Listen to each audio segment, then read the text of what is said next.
Good day, folks. This is Greg Judy at Green Pastures Farm.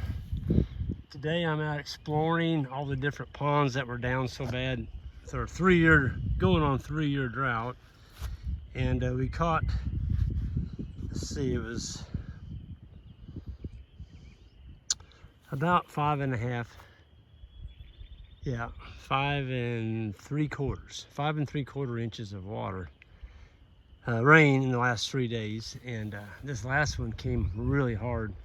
So the creeks are all up. We got some runoff, which isn't real easy to do when you got grass like this covering your place. But it came fast enough that the water did move, and this pond was dry. It had a little pool, it might have been a foot deep in the middle. We caught, I don't know how many gallons are in there, a bunch. Probably a couple 100,000 gallons, but you know, it's got a decent watershed. I wish it had a bigger one, but this pond's got a real slow leak in it, and if you get in a long drought like what we were in, this pond just, you can't depend on it. It just doesn't, it won't get you through the dry periods, let's put it that way. We do have a drinking skirt on it right here. The rock actually extends out into the pond there. There's 12 tons of big rock, the 12-inch, and then there's 12 tons of 2-inch rock. But you know, we've got grass. This is over on what we call Marshall's old farm, and I tell you what, it looks really good over here. We actually have orchard grass that's putting seed heads on now. The bluegrass has been seed headed out for about 7 to 10 days. Yeah, I love orchard grass. But you can see it was going to seed a lot earlier than normal. We're still in April. This is April 29th. April 30th, I'm sorry. And, you know, it only made about 10 inches of growth and it put a seed head on it. Well, the reason it did is the drought. In a droughty period, your plants are always trying to survive. And so when they get stressed and there's not enough moisture to put any more growth out, they're going to put on a seed head to make sure that they're around for the next year. That's the only purpose of a plant, is to reproduce seed to make sure that it hangs in there for another year. Okay? But as I was walking up through here, you get right down below this is where we were going to put a tire tank, and that got axed. We found out the pond wouldn't hold water in long dry periods. You don't want to invest money in a tire, and still got a pretty good old jagged rock right there. Come over and scrape that up. The tractor dress that little pad up, the water pad up a little bit. But you get down in the bottom. This is an old bottom. It used to be cropped years and years ago. I've never cropped it. It does have some pretty good fertility, and you can tell when you get down in here. I haven't opened up a manure pat yet. Oh my God. Look at that. Oh, folks, I didn't stage this. Look at the pill bugs. Folks, this is what you get if you don't ivermectin cattle. You got all this biology working for you. Look at that. Looks like Jurassic Park in there, folks. That's scary. Talk about some, look at that, just worms. I'm sorry, guys. I won't kill any of them. I'm gonna put it all back together. There you go. Y'all just keep right on working. There you go. Just to see, or just to prove to you that wasn't a fluke, got to find another manure pad. Oh, here's one. Most of them are probably gone. So this would have been a manure pat from this winter. The cattle were in here in 1st of January. Let's see what's underneath this one. Oh yeah. Same thing. Oh yeah, they're all in there. Look at that.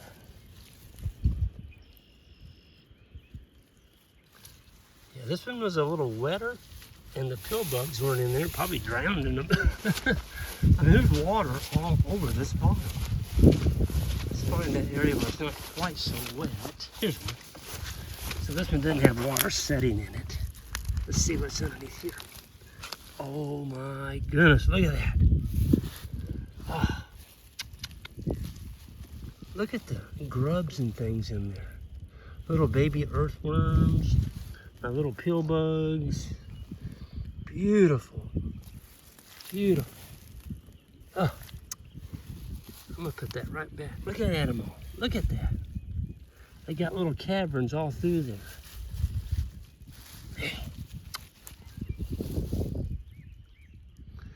So when you ivermectin your cattle, you're making all your manure pads toxic time bombs. That's all you're doing. You're going broke. You don't know it yet, but you're going broke. And that's because the worms and everything are not going to be here chewing and decomposing these manure pads, turning them into black gold. That's because you poisoned them. Oh, man, look at this. Oh my goodness, look at that. Oh. I mean, look at that. They're everywhere. Man. Folks, when I leased this farm from Marshall, it would have been in 2003. There wasn't any worms on this farm. Yeah, they're all in there, man. And that's because there wasn't any litter. The whole place was grazed off like a pool table. And there wasn't any litter. There wasn't any ground litter. And now, I mean, it's got it going on, folks. Oh, there's a good one. That'd catch you a big old fat bluegill if you went fishing with him. I'm not going to use you for bait. I'm going to let you go back to work. Folks, when you mess with their homes, cover them back up. You wouldn't want somebody ripping the roof off of your house and walking away that way. I mean, it's just every manure pad. So keep the money in your pocket. Tell the wormer guy to go fish. He can take a vacation on somebody else's money. And you keep your money in your pocket and grow grass like this with no chemical fertilizers. I mean, look at that. That's as tall as my, this is how I say a boot, that's 18 inches. And it's up past my knee in April. Look at that. No fertilizer, no chemical fertilizer. Look at this, right next to it. Oh. Don't tell anybody, folks, but ruminant production. Ruminants rock the world. They can grow grass with the aid of sunlight and moisture, give you a baby every year, and you don't have to go and buy a new tractor every year or every 2 years or a combine, nothing, nothing. Just give them grass. Yeah. I had a great t-shirt the other day from an old friend of mine, old Doc, and his t-shirt said, how was it? On the front, it said, trust the cow, not the plow. And on the back it said, it's the cow. How was it? It's the cow, not the how. So how you treat the cows. You know, when you put them in real tight and haul all this grain and stuff to them, people get upset about that because they see them standing in manure and, oh, I don't want to eat that and such. But then you put them out here and cows do this. Folks, we got deer and turkey on every one of our farms now. We've got birds. We got birds everywhere. I mean, they're just birds. That was the one thing at Peter Bick's movie that he showed, that Earth, Roots So Deep, was the conventional grazers didn't have any birds.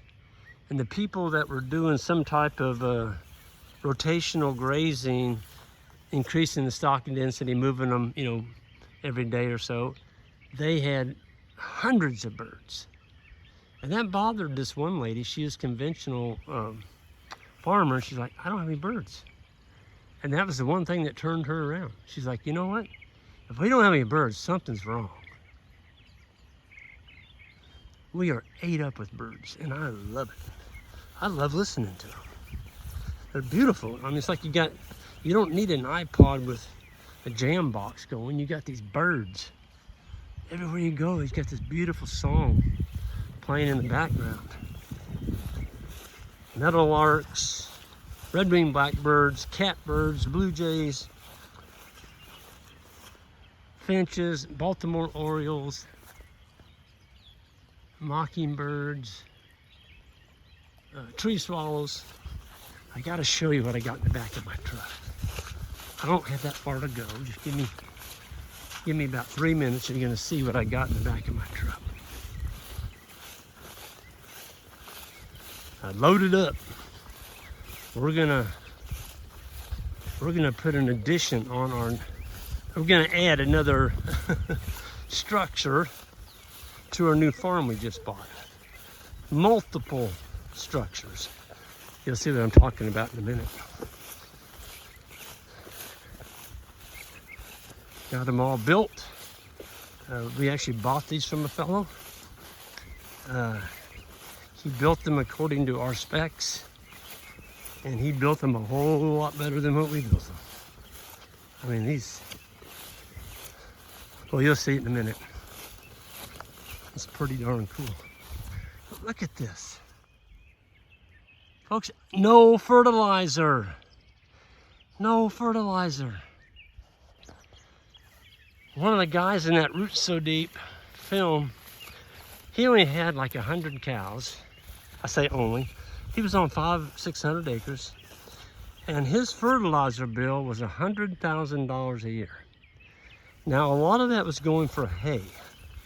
But can you imagine spending $100,000 a year on fertilizer so you can kill your soil? Folks, chemical fertilizer is a salt. It kills microbiology. And so the fertilizer guy just laughs his tail off all the way back to the bank with your money because he just killed your soil. And he knows next spring you're going to be back again to buy some more of it. Because you can't grow anything now. Your soil's a drug addict. You've killed it, and now you've got to put ammonium nitrate down every year, or you won't grow any grass for your animals, or you won't have any hay to cut. I mean, look at this. Oh, folks, this is a giant ragweed. I love this one. Cattle will eat this before any plant in the pasture. I love it. Giant ragweed. I've measured bricks on giant ragweed as high as 17. Super high sugar content. It's a weed. Or is it a weed if an animal eats it? I don't think so. Y'all see just one species? People say, oh, Greg, you got that darned old Kentucky 31 fescue. Well, yeah, we've got some of that. We've got some orchard grass. There's some orchard grass. Here's the fescue. Here's the bluegrass, clover, giant ragweed. Well, there's a big one here. Saw some plantain back there. There's diversity out here. There's a little multifurose bush. Cows will nibble on the edges of those. If I don't get them cut first. Those darn things. Let's look right here. So this would be some winter stockpile. It's the old brown stuff that the cows trampled on the ground. Let's pull this back and see what's underneath here. Gotta get it down short. Did I waste this stockpile, folks? Well, first of all, look at that big old tunnel there. There's a tunnel going through there. That's voles. Voles are feeding my coyotes. Okay, look at all the earthworm castings on top. Folks, that's solid earthworm castings. Oh my God, look at that soil. Look at it. Oh, I just put it in my nose. Heavenly. So no, I didn't waste it. The answer to that question is no, I didn't waste it. feeding my worms. Look at them. They're eating this litter. And look at it. Did I waste it? No, no, no.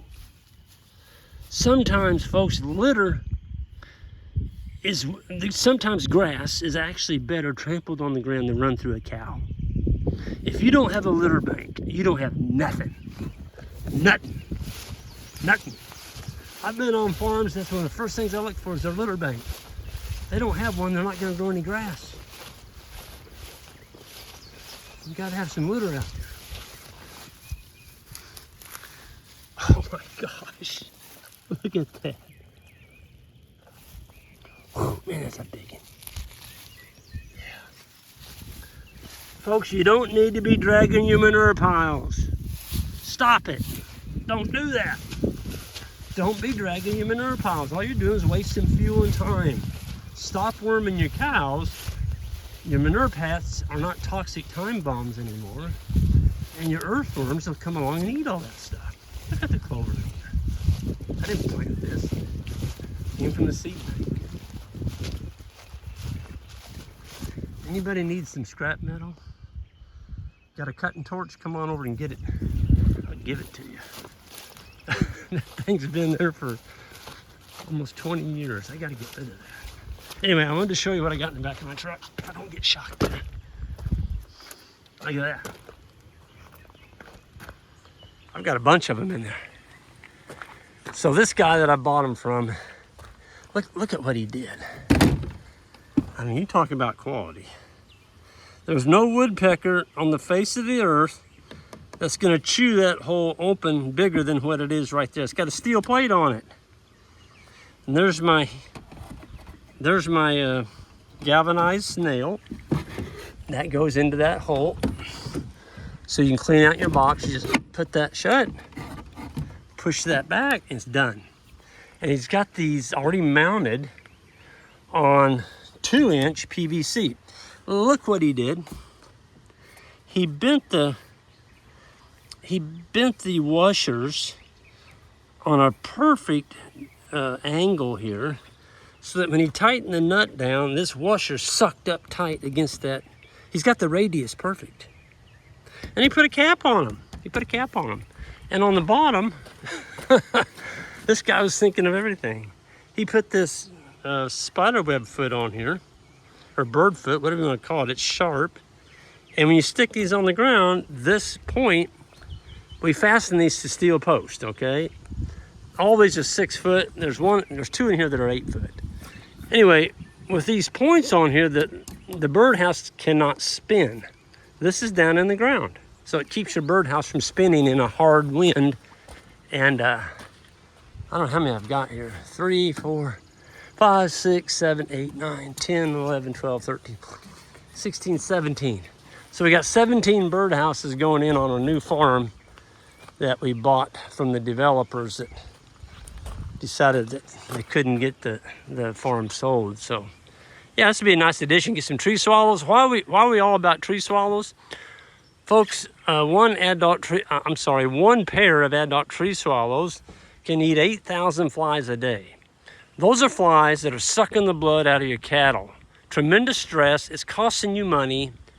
Put some tree swallows out there. But make sure you look at their home range before you do. Get on the internet, type in tree swallow home range, tree swallow nesting home range. If you're not in their nesting home range, don't put these up because you won't get them. They're not going to be there. We are in it, and it goes all the way north, all the way up into Pennsylvania, Ohio, Iowa, Minnesota. I know they're in South Dakota. Where else did I see them? I'm trying to think. I think I saw them all the way into Montana. So there was a guy, I'm gonna pick on him. I don't remember his name. Gosh, it had to be, get out of the wind. It had to be 15 years ago. It was in Nebraska. Cornhusker State.